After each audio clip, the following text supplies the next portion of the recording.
ஒவ்வொரு படைப்புலையும் ஏதோ ஒன்று நடந்துடும், ஏதோ ஒரு மேஜிக் நடந்துடும், நண்பன் ஜெயிச்சிருவான் அப்படின்னு சொல்லி ஆசைப்பட்டுக்கிட்டே இருக்கிறேன்.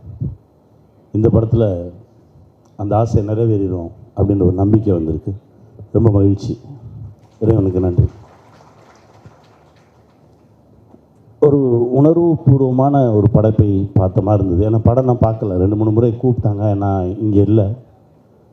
இந்த ட்ரெய்லர்ஸ் பார்த்ததில், அந்த சாங் பார்த்ததுலேயே ரொம்ப ஒரு ஆழமான ஒரு அன்பை போதிக்கக்கூடிய ஒரு படைப்பாக தெரியுது.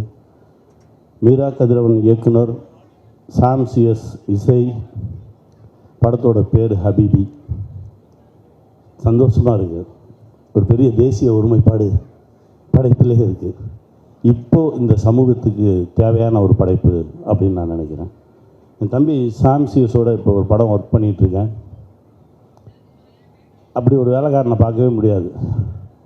உனக்கு என்ன வேணும் அப்படின்னு கேட்டு என் முன்னாடியே இசையமைத்த ஒரு இயக்குனர். தம்பி வாழ்க, இன்னும் நிறைய நிறைய கதவுகள் உங்களுக்காக காத்துட்ருக்கு.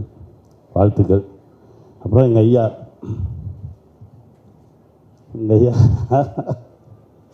எட்டுப்பட்டி ராசா, அப்போல்லாம் கேசட்டில் நீங்கள் சொல்லியிருப்பீங்க காட்சிகளை. கஸ்தூரி பாண்டியன் உட்கார்ந்து எழுதிட்டுருப்பார். அப்புறம் நம்ம கண்ணன், கண்ணனும் இருப்பான்.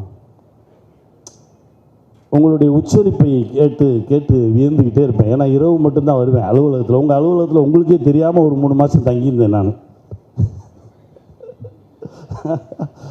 ஒவ்வொரு நாள் இரவும் நீங்கள் சொல்கிற அந்த காட்சிகளை கேட்டு கேட்டு கேட்டு அப்போ தான் சொல்லுவான் பாண்டியன், இந்த மாதிரி 100 கேசட் இருக்கு எங்கள் டேரக்டர்கிட்ட, அத்தனை கதை வச்சுருக்காரு தெரியுமா அப்படின்னு சொல்லுவான்.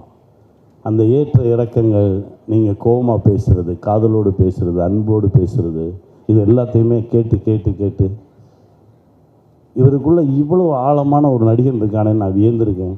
அதை இப்போ பார்க்குறதுக்கான ஒரு வாய்ப்பு. ரொம்ப சந்தோஷம். இப்போது உங்களை பார்த்தோன்னே தான் ஞாபகத்துக்கு இந்த ஆஃபீஸ் பாய் கோபின்னு ஒரு பையன், ஆத்தா வந்து காசு கொடுக்கும், அவன் சாப்பாடு வாங்கிட்டு வருவான். சாப்பாடும் கொடுத்துட்டு ஒரு 10 ரூபா கையிலையும் கொடுப்பான். போனேன் இப்போது ட்ரை பண்ணு, இங்கேயே சுற்றி சுற்றி வராத, இங்கே நிறைய பேர் இருக்காங்க, உனக்கு இங்கெல்லாம் வேலை கிடைக்காது அப்படின்னு சொல்லி அனுப்பிச்சி விடுவான். அதெல்லாம் நினைவுக்கு வந்தது. காலம் ரொம்ப நிறைய விஷயங்கள் நமக்கு கற்றுக் கொடுக்குன்னு சொல்லுவாங்க. ரொம்ப பக்கத்துலேயே தான் இருந்திருக்கோம். உங்களுக்குள்ளே இருந்த அந்த நடிகன் ரொம்ப ஆழமாக இந்த திரைப்படத்தில் வெளியே வந்திருக்கான் அப்படின்னு நான் நம்புகிறேன்.